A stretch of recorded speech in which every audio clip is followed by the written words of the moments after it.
Hi everyone, my name is Shifra, and today me and my peers, Adlal and Kafe, are going to discuss about gender and sexuality. First of all, we're going to be discussing about the definitions of gender and sex.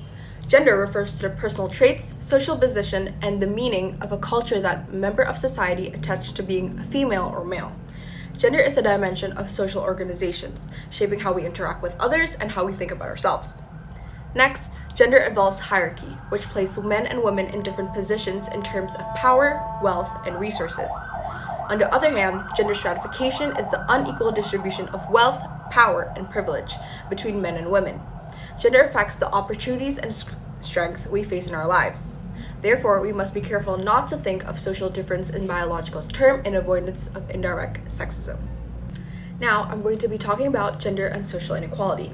Gender in a global perspective, or gender based on culture. The first example is the Israeli kibbutz. Kibbutz is an important setting for gender research as gender equality is a stated goal, which men and women shared equal work and decision making. Within the society, men joined women in taking care of children and women joined men in repairing buildings. Girls and boys were raised in the same way, which shows that it has nothing to do with biology and it is a reflection of cultural patterns. The second example is the difference in physical abilities between the sexes do not exist, and its most differences are socially created or socially constructed. For example, men are 10% taller than females, 20% heavier, and 30% stronger. However, women outperform men in life expectancy of 81.2 years, while men are 76.4 years. Furthermore, research have no studies to prove the differences in intelligence between males and females. Now, according to Margaret Mead, states that gender is rooted in culture, from how society defines what is feminine and masculine in various ways. If gender is based on biological, people everywhere should define feminine and masculine in the same way. However, if it is cultural, then they should vary. In 1963, Mead observed men and women in 3 different locations: New Guinea Arapesh, Mandangamore, and Chambuli. In New Guinea Arapesh, both men and women have similar attitudes and behavior, which is sensitive to others, which is considered feminine. In Mandangamore, both genders does headhunting and cannibalism activities, which shows that both sexes were selfish and aggressive, which is considered masculine. In the third location, which is Chambuli, females were dominant and males were submissive, emotional, and nurturing towards children. This shows the reverse socially constructed ideas of gender. In conclusion, culture is key to gender distinction because one society defines as masculine, another sees it as feminine.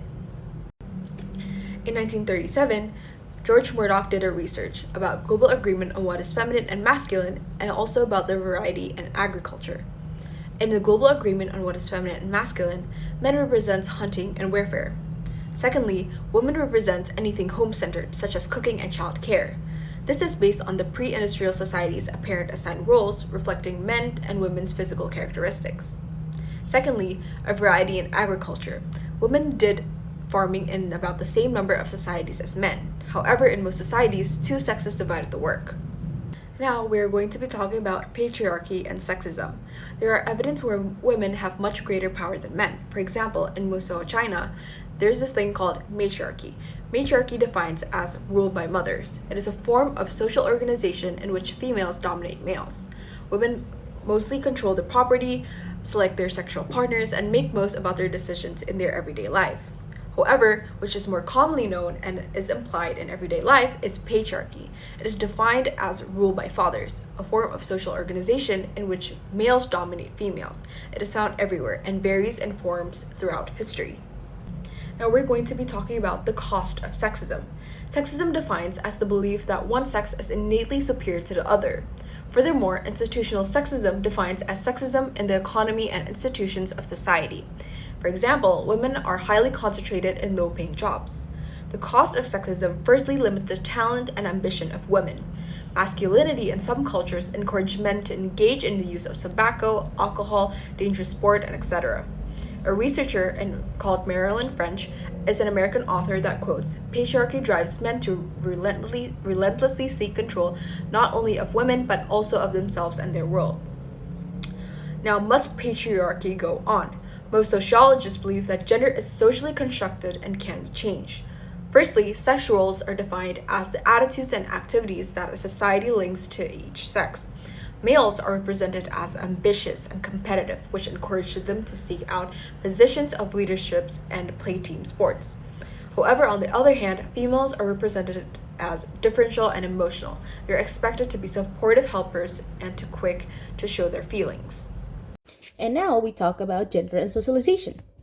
By definition, there's two key factors into this. One is gender role, which is society's concept on how people are expected to look and behave based on societal created norms for masculinity and femininity. The second part is gender socialization, which is the process through which children learn about social expectation, attitudes, and behaviors typically associated with boys and girls. Gender socialization in childhood is where children develop an understanding of gender categories at young age, and by the age of 3, they begin to think for themselves in these terms. There are 4 agents of gender socialization. The first are the family. Parents are a child's first source for information about gender and have different expectations on the children based on their sex. The second are schools. Teachers establish gender stereotype by responding to student genders in different ways. The third are the peers group. Peers interaction contribute to gender socialization with examples that can be direct and also indirect. The fourth is mass media. Media conveys information about the role of gender in people's life and can reinforce gender stereotypes. Next, we'll talk about gender and social stratification. Now we'll talk about gender and occupation. In 1900, 20% of women and 80% of men are in the US labor force, now with women's shares increasing to 57%. Since the 1900s, the US labor force has grown significantly, with women now comprising 57% of workforces, primarily in food service, childcare, and healthcare section.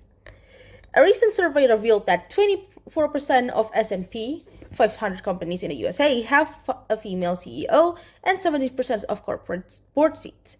Men dominated most jobs category, including building trades with 99% of brick masons, stone masons, and heavy equipment mechanics being men, due to a higher income and prestige. Next, we'll talk about gender and education. By 1980, women dominated college degrees with 37% of US adults completing a 4-year degree compared to 31% of the men. As college access expands, gender difference decrease. By 2012, women dominated education, earning 60% of master's degrees and 51% of doctorates, including 63% in sociology, indicating their significant educational achievement. Genders and politics. A century ago, women lacked elected office in the US, with voting barred until 1920. The 19th Amendment introduced women's rights, highlighting their gradual progression. In 2015, women made significant political gains, holding 24.2% of state legislature, up from 5% in 1971. Despite making half of Earth's population, they held only 22% in parliamentary government. 101 countries have adopted gender quotas to give women a greater political voice, and gender is linked to politics by shaping political attitudes. In gender and military, since colonial times, women have served in the US Armed Force, yet in 1940, at the outset of World War II, just 2% of Armed Force personnel were women. In 2015, women made up to 15% of deployed US troops and armed force, with growing representation and openness to military assignment. The long-standing debate on women's military roles in rooted societal perception of women as nurturing and helpers, clashing with the image of women trained to kill. Hello everyone, my name is Momaya Hanif and I'm here to discuss about theories of gender.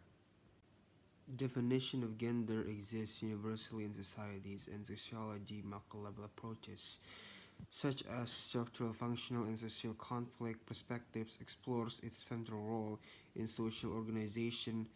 The symbolic interaction approach further highlights the significance of gender in everyday life, as outlined in the applying theory table. The four gender theory. First one is structural functional theory. The structural functional approach sees gender as a way to organize society, rooted in historical roles based on physical attributes. The second one, symbolic interaction theory.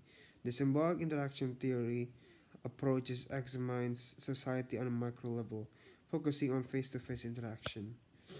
The third one, social conflict theory. From a social conflict perspectives, gender is more than just behavioral differences. It's a structural system of power that privileges some and disadvantages others. The last one is intersection theory. Intersection theory, a significant social conflict approach, highlights that stratification systems based on race, class, and gender are interconnected and rather than independent. Now we are moving on to feminism. The definition of feminism. Feminism advocates for social equality between women and men, opposing patriarchy and sexism. The first wave, starting in the 1840s, focused on the women's rights, particularly the right to vote, drawing parallels between the oppression of African Americans and women, led by figures like Elizabeth Cady Stanton and Lucretia Mott. The first wave archive achieved the right to vote in 1920. Despite this success, ongoing disadvantage led to a second wave of feminism in the 1960s, persisting today. The basic ideas of feminism. Feminism examines daily life through a gender lens, addressing gender identity, roles, and stratification shaped by society. While feminists may differ, they generally endorse five principles. The first one, advocating for equality through political action and challenging the status quo. The second, expanding human choices beyond traditional gender roles. The third one, exposing gender stratification by challenging laws limiting opportunities for women.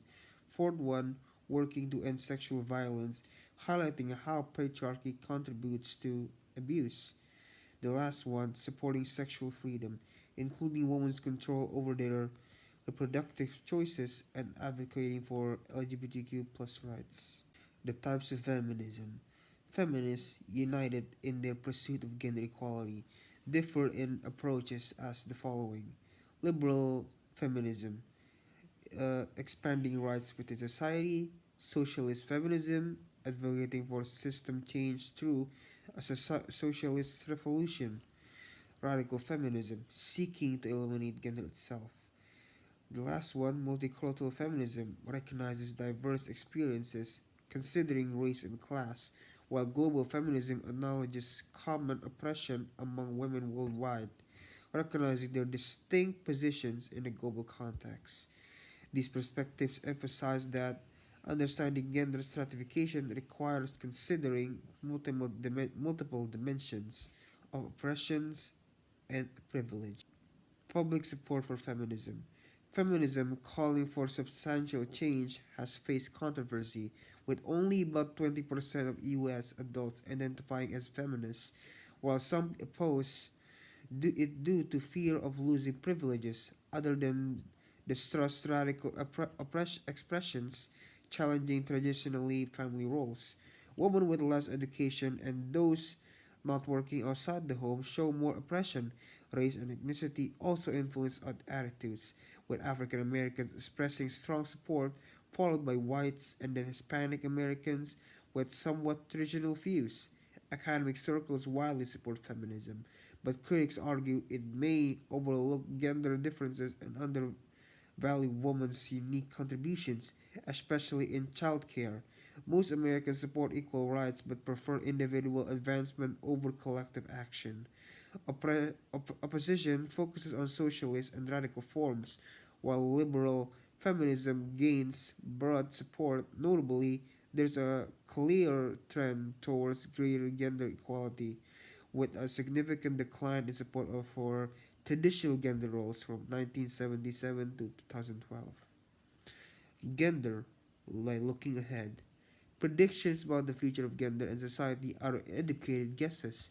Much like economic predictions, remarkable change has occurred in the last century, progressing from women being second class citizens to a surge towards equality.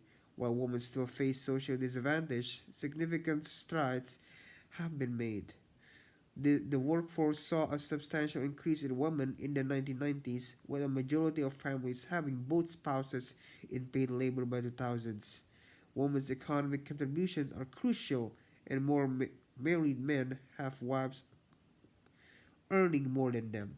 Factors like industrialization, technological advancement, and gender control over reproduction have contributed to the transformation. The shift from physically demanding tasks to thought based jobs has put women and men on an equal footing, increased access to education for women. It's likely further reduce the earnings gap as more women attain positions of power in corporate and political spheres. The ongoing trend suggests that gender-related social change in the 21st century may be as significant as the changes witnessed thus far. Meskipun pemerintah telah mengklaim terjadi penurunan angka kemiskinan yang cukup drastis pada Maret 2018, yaitu 9,82%, turun menjadi 8,5 hingga 9,5% pada 2019. Atau jika disetarakan, masih terdapat 9,4 juta penduduk Indonesia masih miskin kronis. Namun, Bank Dunia dalam laporan berjudul Aspiring Indonesia Expanding the Middle Class menyebutkan bahwa sebanyak 115 juta atau 45% masyarakat Indonesia berpotensi menjadi miskin kembali. Mereka ini adalah orang yang telah keluar dari kemiskinan, tetapi belum mencapai tingkat ekonomi yang aman. Artinya, kemiskinan masih menjadi problem besar yang belum terselesaikan tuntas. Fakta ini semakin jelas dengan adanya 350 anak di desa Lombok Timur ditinggalkan oleh orang tua mereka menjadi TKI karena alasan faktor ekonomi, sebab sulit mendapat lapangan pekerjaan. Memang, problem kemiskinan merupakan pangkal sekaligus ujung bagi munculnya berbagai problem, baik politik, ekonomi, sosial, hukum, dan lain-lain, hingga membentuk apa yang disebut sebagai satanic circle. Namun anehnya, isu kemiskinan sering dikaitkan dengan perempuan, yaitu akibat ketidaksetaraan gender, sebagaimana yang diungkapkan oleh Sri Mulyani. Bahkan, isu perempuan dan kemiskinan sampai dijadikan sebagai ajang kampanye global. Sejatinya, narasi kemiskinan akibat ketidaksetaraan gender yang menimpa perempuan adalah bentuk kelatahan pemerintah terhadap kebijakan yang dikeluarkan oleh PBB. Mereka berdalih bahwa kaum perempuan dipandang sebagai entitas paling rentan terhadap kemiskinan. Sementara kemiskinan perempuan diyakini akan berpengaruh terhadap kualitas hidup dan partisipasi mereka dalam kegiatan ekonomi dan pembangunan. Maka jika kita cermati berbagai program yang telah dicanangkan PBB, mulai dari Beijing Platform for Action atau BPFA, Millennium Development Goals atau MDGs, sampai Sustainable Development Goals atau SDGs, posisi perempuan nampak selalu mendapat sorotan khusus. Bahkan dalam proyek-proyek tersebut, kaum perempuan menjadi objek yang terus dievaluasi kondisi dan positioningnya dalam potret besar problem kemiskinan dunia. Inilah alasan mengapa propaganda program-program pemberdayaan ekonomi perempuan semakin masif. Karena dengan PEP ini diharapkan akan ada separuh masyarakat yang terangkat dari kemiskinan. Bahkan keterlibatan perempuan diharapkan mampu mendongkrak pertumbuhan ekonomi negara dan menghapus problem kemiskinan dunia secara perlahan. For the case analysis of gender's concept, the gender stratification theory by Robert Fiorentine is used to examine the relationship between poverty and gender inequality in Indonesia. Despite a decrease in poverty rates, 9.4 million Indonesians are still live in extreme poverty, with the World Bank warning that 45% of the population is at risk of returning to poverty. The theory categorized gender stratification theories into structuralist, structural barriers, cognitive, normative alternatives, and normative barriers. Both functionalist and obstacle-oriented structural theories provide insight to the challenges women face in controlled labor result. However, the structural obstacles approaches as shortcomings in reducing poverty.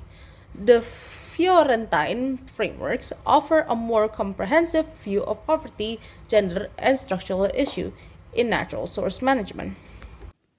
Based on the video we watched, how are the efforts to empower women economically? There are various ways to empower women economically from poverty due to gender inequality. Global campaign and resolutions held by the United States. According to the UN, women are most prone to poverty. It influences their social class and economic activities, plus, the participation of women can significantly increase the country's economy. Efforts are seen from UN Women Indonesia departments such as ending violence against women, peace and security, and women's economic empowerment. These efforts have strengthened women's bargaining position both in the family, a community, and in country, the country by working with a range of stakeholders, including private sectors to support women economic empowerment by providing access to skill development, resources, and enabling environment to increase women's participation in the economy.